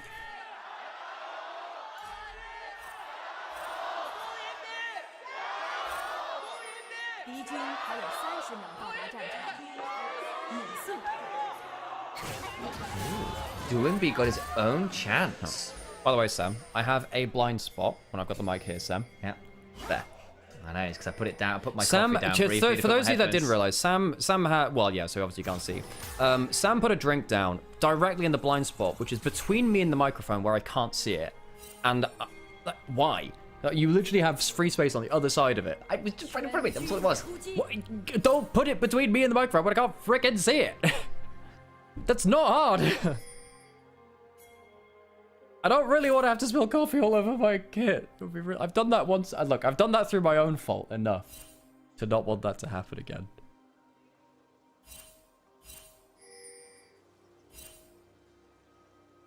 Okay, onto the map now for our level 1s. JDG will want to make sure this Tristana doesn't have the easiest time of things. The Renata does kind of carry you through lane, though. Obviously a very powerful laning champion. Plays on the Kai'Sa. Had some better days and worse days on this champion. I think one of his most famous plays is when he lost his team the summer finals, arguably, versus HLE on Genji last year. Level 2 potentially going to get hit by if you got and leave early. They get control over the wave, get full lethal tempo stacked up. Decent chunk down there at the very least. Arlet goes forwards there with the Shadow Assault. Is that the name of the key? Shadow Dash. No. Twilight Assault is your with the Q with the Q. Yes, the one I was thinking of. Yep, Shadow Dash, Shadow Dash, Spirit's Refuge, and then you have the Twilight Assault. The ultimate is your Stand United. I don't remember what his it's Key Barrier. It's the passive. Key Barrier is the passive. One of the things which has been buffed over time. Shen has been buffed so much at this point, and does have some decent early levels. One of the issues with Shen is that he needs good wave clear. He struggles to get that in his kit, which is why a lot of his builds do change around a decent amount. Decent taunt through that. I'll put a fair amount of time into the Shen of late. Mixed success, but I feel like Shen in general has been one of those champions that people have decided is strong and haven't always executed on as well as they would have liked. It is a global, but it's a global going away from the Yorick, which can be an interesting one to manage, of course, because on the other side, there was a number of globals that may well be heading towards the Yorick. NIP will want him to be ahead. This doesn't help you do that, though. I mean, bloody hell's a lot of damage. This is one of the reasons, by the way, why Shen used to run stuff like Ignite. You could really catch her out with a lot of damage, and then use his ultimate as his global, as his teleport later. Great early damage there. Forces solo kill out of lane. Is it that? Early Cole then picked up for the Yorick. Shun need to come across and potentially fight over this second Skull Crab. Thought he might be able to get there. I think Shibayaki just smiting it away, no? Doesn't do it quite yet. It's actually still on cooldown, interestingly. So obviously use a second smite somewhere in the clear. Shun instead will head towards the other side and go to fight for that other Skull Crab. Really hard to smite contest versus an empowered Q on the Pantheon too. Just waiting for it. Both of them had their smite just down to the wire there. It's going to be a single Scuttle Crab each. Last game, remember, Shun got very far ahead by invading on the Neferi in the individual jungle matchup. How are the other lanes doing? Decently well in bot lane. Again, that Renata quite strong in that laning phase. Shun, he could technically Q over the wall and look for something else, but the Q cooldown early on, even at the rank 2 at level 4, not the highest, not the lowest cooldown rather.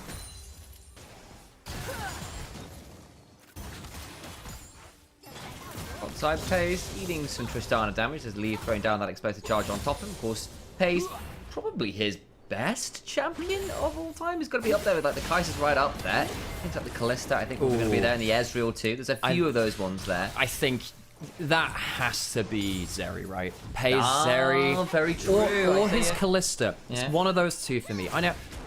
I think his Kai'Sa He's had some high-profile losses on him. That's true, yeah. Doesn't mean he's not good at it. But yeah, I think for me, I look at the Zeri, I look at his Kalista. Ezreal's surely got to be up there too, right? Ezreal is there. I think that Lucian is too. Actually, I think his Lucian's been exceptional. He's a good player. Pays is such a weird player to judge because he came in from such a godlike set of results on Gen G, but he had some of the best players of all time. However, this guy was also part of, arguably, the highest peak roster of all time. I think last summer, post-step, into MSI, into summer, was on such a ridiculous win streak, on such a ridiculous high level of form, which is why a lot of people were, raising those flags early and saying, look, this may well be strongest roster of all time. And I think there is a solid argument for it. Now, sadly, didn't complete that golden road. They lost in summer, but you can see the reverence which other players and other teams held them in around that time. They were so hard to beat, and Pays was part of that, despite him having some flaws to his game which people leveled against him. One of those on G tracks. I remember there was a point where, middle of summer, Gen G hadn't lost since Valentine's Day. It was the last time they dropped a series, and that was several months beforehand. Again, they're on a pretty damn good tear right now in the LCK regardless. Yeah, 18-0 or something like that. Something like that. They had an interesting series versus T1 yesterday where it felt like it was at least competitive for a moment or two, but down towards the bot side, speaking of competitive, WBG is going to have to shield it around and pray here a little bit, but there's Incinerates and Disintegrates and all these other 8s. And WBG does not get eaten, so he's kind of okay. He's a mint. He's an after 8. 6.5 minutes, that's not after 8. Well, maybe it is somewhere in the world, Sam. Time zones. That's the reason they thought they could kill him. Yeah, so was it after 8? Ooh, nice from Ella. That doesn't dodge out on the maiden damage, though. Gone too far. I think he's in trouble now. He's just gone. He's got a key barrier and a dream, but Solo Kill just gets to press Q again. One of the issues of stuff like Jax and Shen versus Yorick, you don't dodge the maiden damage. You can dodge the Q in the last rights, and yes, that's important. The maiden, still really scary. I learned some cool lore about the maiden, by the way. This dragon's going to get taken down here. What I didn't realize is that Yorick's maiden is the remnants of Isolde's negative emotions. Trying to convince Yorick to give up the blessed, the blessed waters, or whatever they are, yeah. Why? So, because it's the thing which protected him from the explosion of the Blessed Elves, basically. And, why is she trying to do that? Because she is basically an amalgam of the negative stuff, so she can never do nothing about things. See right here, though, the Maiden is still doing damage to Ala, and of course, you don't kill the Yorick. Another Q comes in, does an awful lot, really. Really underestimating him. That's a problem, because now the Yorick is ahead, and that is not where you want him to be.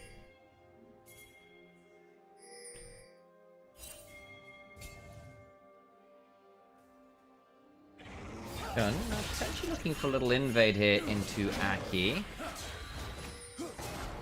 Potentially going to pick up this blue buff. There's a blast cone. Support's coming on in. There's the Shen on top of him. For cease and desist into the Shen angle. But the Galio now turning around. This is going to get a bit spicy. Scout here, though, begins to throw down a lot of CC. Jump on forward with the shield, but wonderful ult, though, to try and buy some time is not enough.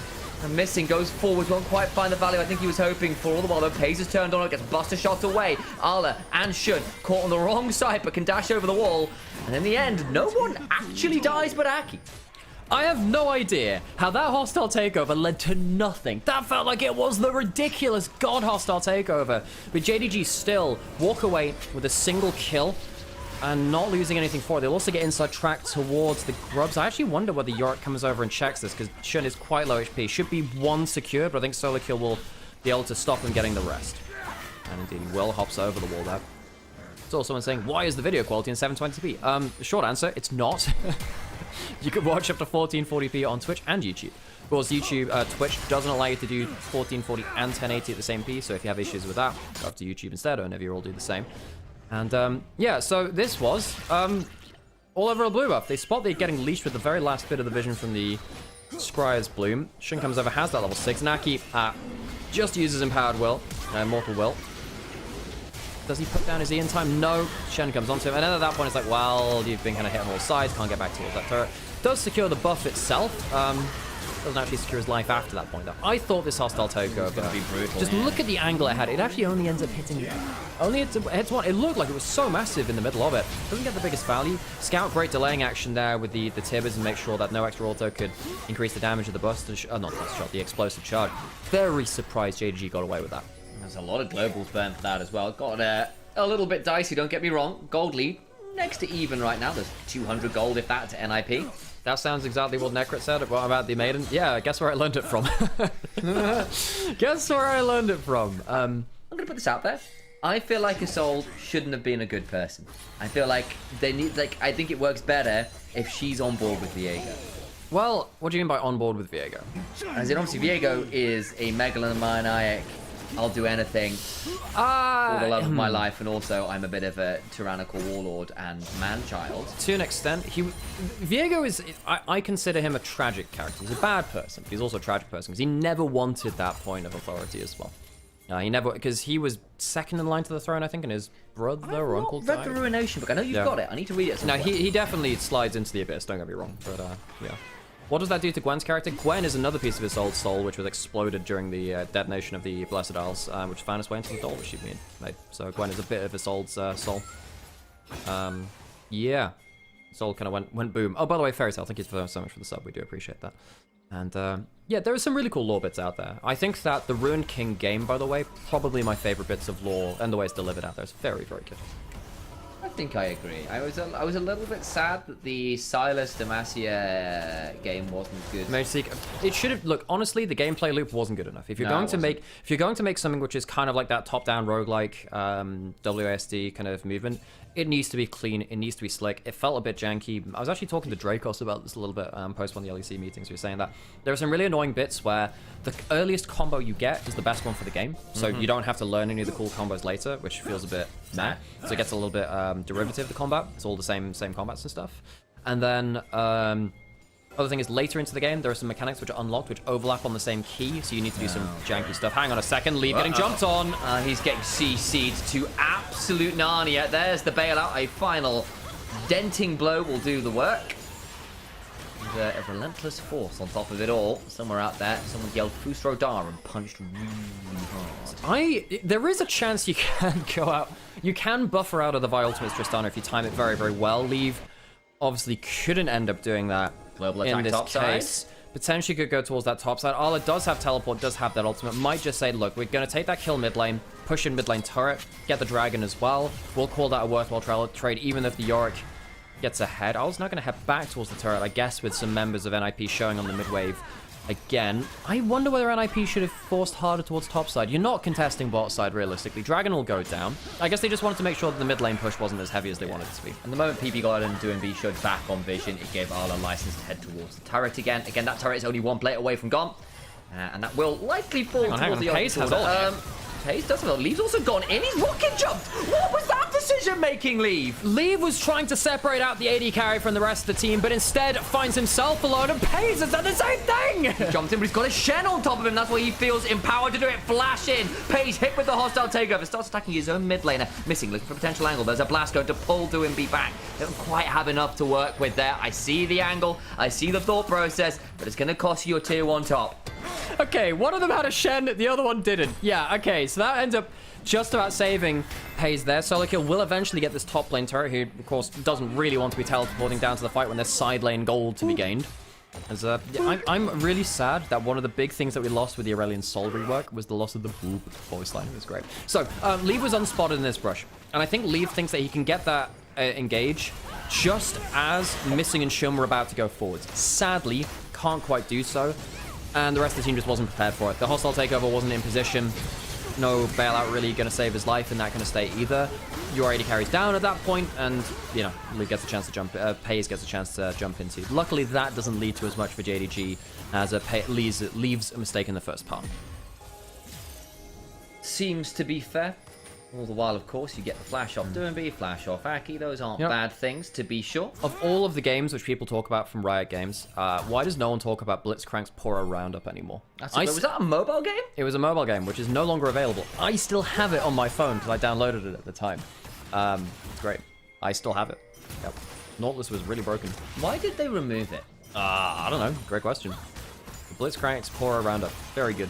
How many Poros did you round up on? Oh, many thousands, Sam. Many thousands.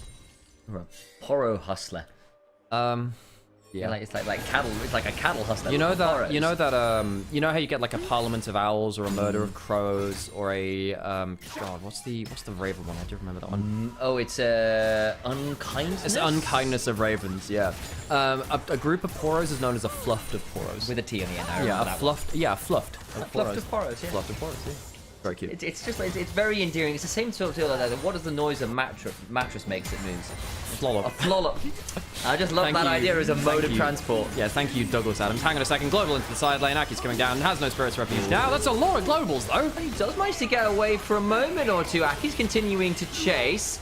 Shuns around, can look to get onto Aki, gets a big amount of damage, turn around, sees and desist, buffers through the shield bolt, takes one with him, knocked up, Dark Procession coming on down, there are so many pandas right there, flash on forward for the last right, enough missings here, in a 1v3, JDG, don't bring the doorbell, Jing Dong, ignore it, DoorDash, I got Dorby's time for the turrets, what is going on?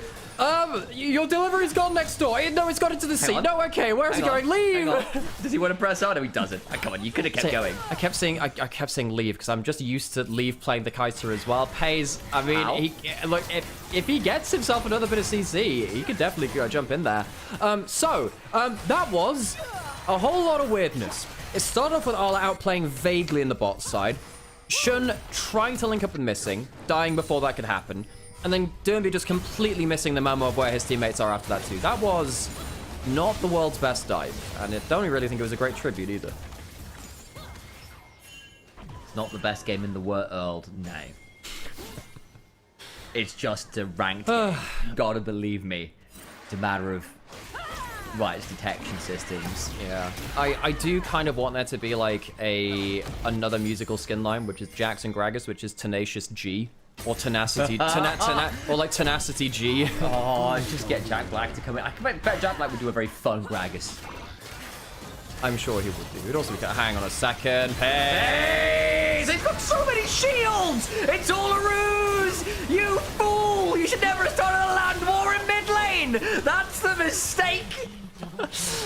You've made the classic mistake. The first one is never fight trying to land war in Asia, but the second one is never fight a Korean with his life on the line. I am waiting for Vicini, as FaZe is also waiting for a Spirit Sam. Waiting for the shadow. How do you want? For the folks, by the way, go watch Princess Bride. Magnificent movie, and you won't understand any of these references without it. Oh well. I'm sure other great mistakes have happened in this time as well. FaZe has been playing with his life on the line, and you know what? He's been getting a lot of payback for it. Jumps forwards, gets hit by a handshake, but this just baits NIP into just going way too far. You get multiple shields coming through from the Rakan, from the Molten Shield, from the Stand United, and they just don't have the burst turret. Most of their gold's on the Yorick. Yorick's nowhere close. He doesn't want to be there. Once again, I feel really bad for PP God. What looked like a great hostile takeover angle again goes just wide. Like this guy cannot catch a break. My name is Inigo Montoya. You killed my jungler. Prepare to die. Mid laner. Inigo mid laner. Knight logs on to the keyboard. Yes. You see the mistake is I'm actually left-handed. It's the golden left hand. Flash, shield of Durand. Durand.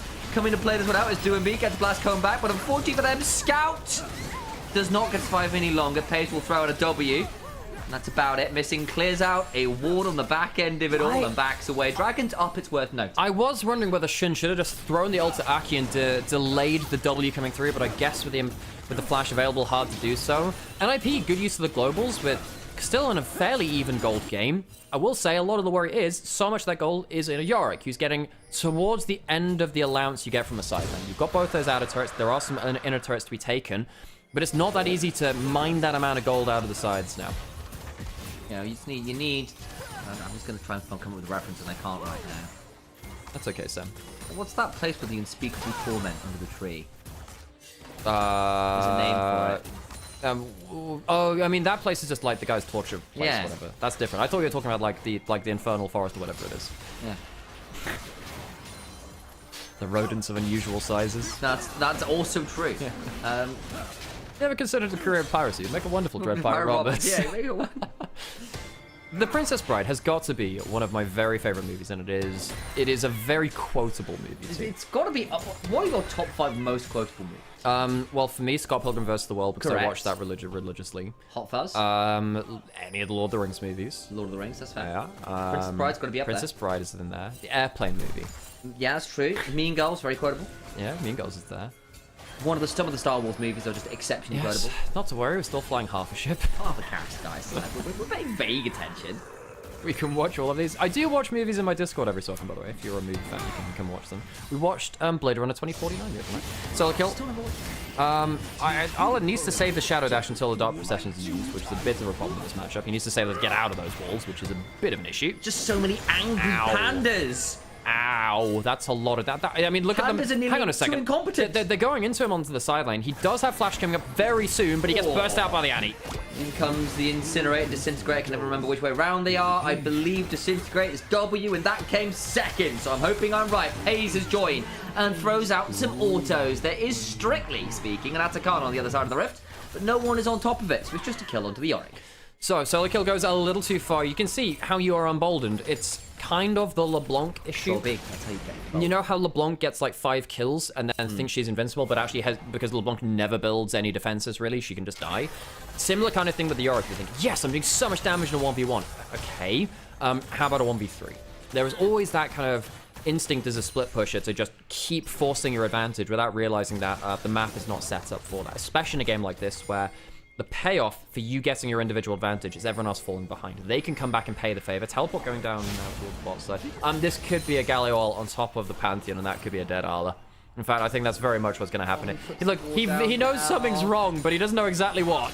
He's found one. Might be good over the wall here. It'd be a little hard to follow him up there, so just get a decent Shadow Dash out to safety.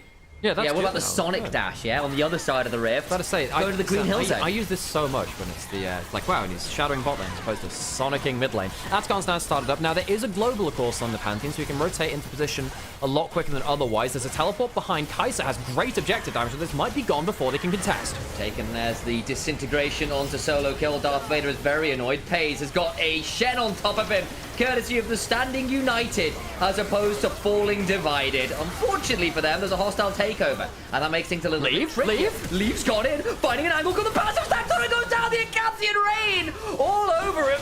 Should have brought an umbrella or something as he went in that deep. Aki, unfortunately, only has a shield going one way, and you brought a shield to a gunfight. That was a bit foolish, wasn't it? How about eating bear slaps? Leaves HP, disappears like tears in the Acathian rain. Pays running it on the knife's edge. We'll call that a Blade Runner, why not? Goes out with 5-0-3 and NIP. No, it doesn't sound right saying Nipplicants, does it? As the tower goes down. That's a card. Top laner, a turret, JDG in the lead. Oh, there's banana pills over there. It's a nip slip, if you will, and they back away to safety. It's an older model. Sadly, they only have a Nexus 1 instead of Nexus 8s for their models here.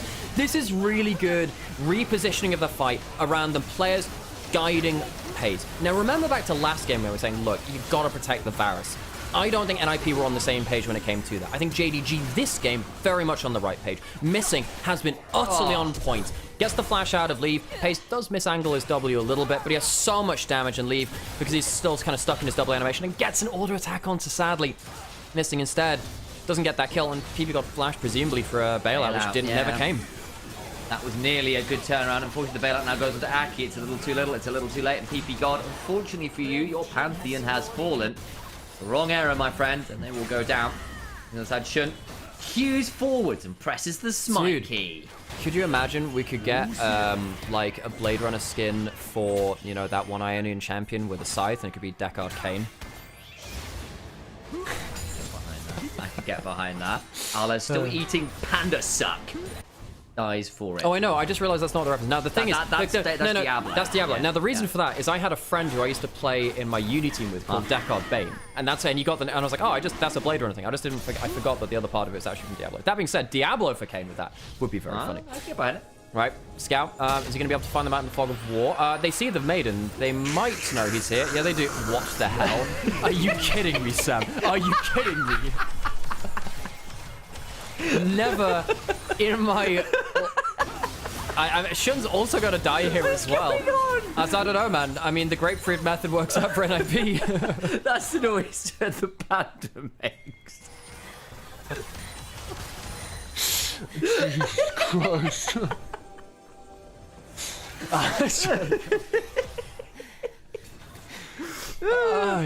What the hell? So Shun was rowing up towards top side. Very strong individually. Walks over a bunch of wards and then just delivers himself into the waiting arms of NIP.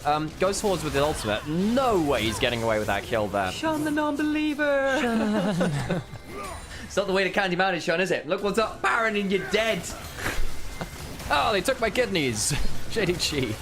Will they mount a defense? You'd imagine they will try to. Missing House Flash and ultimate. Normally he's been playing for that disengage. Pays does have his ultimate.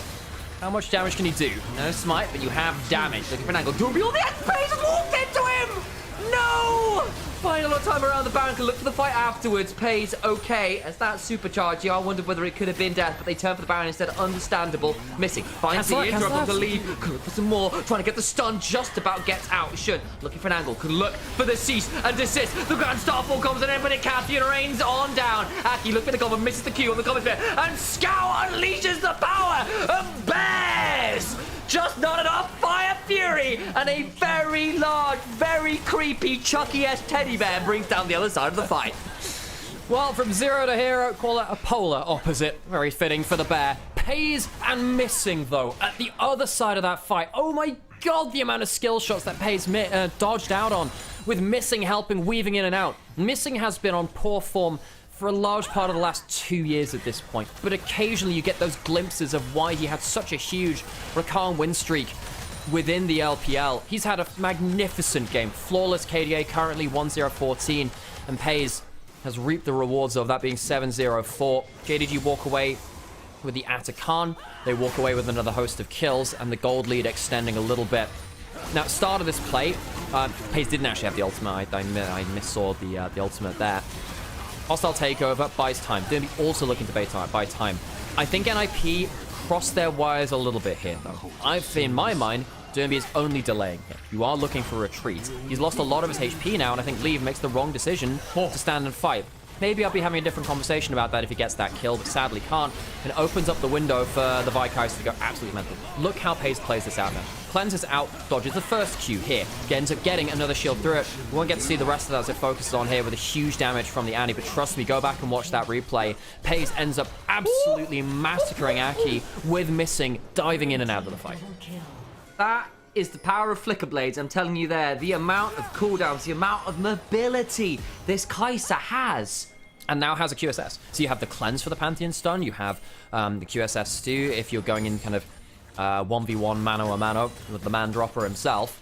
Could also potentially help against the hostile takeover, the taunts coming through from DMB as well. Very, very impactful item. See if Pays can, with his over 3,000 gold lead, get himself another clean fight. Over 9,000 though, is it? Vegeta's not impressed. Triple those numbers, boy. Aki in danger as he throws up the Aegis Assault. Like an Aegis Retreat at this point, let's be real. Tibbers eats some damage, but the bear is scary. Lots of fire around him. And Shun, on an angle here, not spotted out. There's that one singular ward around the corner there. Getting some vision. And Shun, Secret Agent Vi, which stands for violence, so I've been told. The Cathian rain continues to pour on down. Doing be janky enough at this point. This Galio really hasn't had that much value in terms of the globals. How many times have we seen the Pantheon Galio combo? Limited number this game, really, in terms of it being an aggressive move at the very least. Yeah, they've tried to play it around the Yorick at some points. That's when they've really looked for it. Problem is, trying to do that onto a Kai'Sa is a non-starter. Hamlet's a boring play. Why are you playing around Yorick? Oh, yeah, I forgot that he's from that. Yep. Who is the Macbeth of League of Legends? Well, it needs to be someone who... It's got to be Yankovic, right? He's Judas. He's gone to play Kingmaker on another team. Listen to the honeyed words of Nord. Where is he? Wait, where's he Thanos right now? I mean, it's the Nord, isn't it? It's Nord, it's Scotland. Yeah, true, that makes sense. Yeah. I don't know enough about Shakespeareisms to make much jokes about that. That is a very... Oh my god, PP God. All right, stars hide thy fires, let not Pays see. The backline's deep and dark desires. Aki in danger as Shun goes on forwards. And when shall these teams meet again? Well, it'll have to wait till playoffs. That's the one. As Ala TP's back on in and solo kill left alone here on the side. Panda not all that scary. Dragon will go down now for the side of JDG. Dermby caught out, has no flash. He will be dying to this at this point. Shun has a GA, no risk here. It's going to be ending up being, what, 3 kills to the side of NIP. Dermby very rarely gets himself a chance to play the Galio. So often banned away from him. And he's had some okay moments, but largely it has felt reactive. It has felt like they have been at the whims of Shun's Vi. I think that his Shun has been very, very good in recent years. Obviously, many people will talk about Shun in his BLG era being that aggressive playmaker. I actually think it's correct to start that conversation around his IG days before that, when he was playing with Rookie, playing the Nidalee, playing the Kindred. He came into this league just a ball of aggression, despite him being so affable off the Rift. He is a very smiley, laughable guy. He, whenever you hear him talk and stuff like that, he just seems very, very easygoing. But on the Rift, he is just all cylinders are online, loves to play the aggressive side of things. And in the Neferi and the Devi, he has very much found a home on that across all of the teams he's had in the LPL. And again, when the meta's good, when the map state is good, Shun is one of the best force multipliers out there in the jungle. The issue tends to become if you're asked to play from a defensive point of view without the priority on a more passive or patient style, it's not Shun's wheelhouse. And we have seen those issues. But I think sometimes people use that as an opportunity to undersell what he's so damn good at. It is this style. He's going to be one of the very best in the world ever, really, at this kind of style of play. You give him that opportunity to really take a mile. He will take it, but he'll do it in every game state, whether he should or not. The thing about a player like Shun, and a team like JDG as well, I guess Scout comes into this equation too, because players like Shun and Scout are players which are mainstay internationally. And I think that they are LPL winning caliber. Obviously they are. Shun has won multiple titles with BLG now at this point. It's been finalists against JDG as well. It was the BLG JDG year of 2023. And Scout, of course, international title winner on his team with JDG in the past as well. The standards they are held to as they take the Baron hit, the standards they are held to are so much higher for me. When I criticize Shun, it is in like a, well, this is a world finalist. Like right, this one, I was like, do I think you can be worlds winning on this form? In the same way that people view, you know, players like on HLE or players on T1 right now, they hold them to that standard because we know the upper level of it. Players like Shun and Scout sometimes have gone, well, they're not in the best form right now. That doesn't mean they're bad for LPL. It just means, well, I know they've got more to give me, and I expect it as someone who's a big fan of that peak level. Relative to peak international, are you there right now? Looking over at the likes of your Genjis, even HLE who have had some happy games of late, you've still got to look at them and go, can you manage that? And the answer is, I don't know right now. Keep our eyes on it, of course. It's never a done deal.